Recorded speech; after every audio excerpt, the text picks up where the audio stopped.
കൊച്ചിയിൽ പഞ്ഞിക്കിടന്ന് പറഞ്ഞാൽ എന്താണെന്നറിയോ ചെങ്കുട്ടിക്ക്? വോട്ട് ജെട്ടിയിലെടുക്കുമ്പോ പലകത്തി പൊട്ടിപ്പോകാണ്ടിരിക്കാനുള്ള ഒരു പഴയ ഏർപ്പാടാണ്.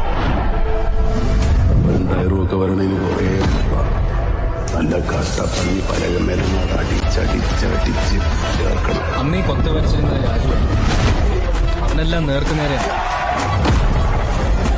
അവനൊരു വീര പരിവേഷം ഉണ്ടായിരുന്നു.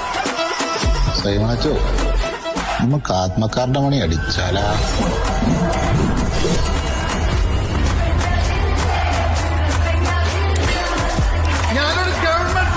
ഇവിടെ ഞാനാണ് ഗവൺമെന്റ്.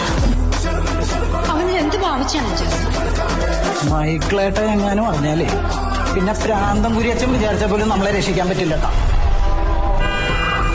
അവന് ലക്ഷ്യങ്ങളില്ല, അങ്ങനെയുള്ളവർ ഭയം. നിങ്ങളൊക്കെ പറഞ്ഞിരുന്നെങ്കിൽ കുടുംബത്തിൽ ഒരാളുടെ എണ്ണം കുറച്ചാൽ മതിയായിരുന്നു. തുറക്കേണ്ടവരുടെ എണ്ണം കൂടും.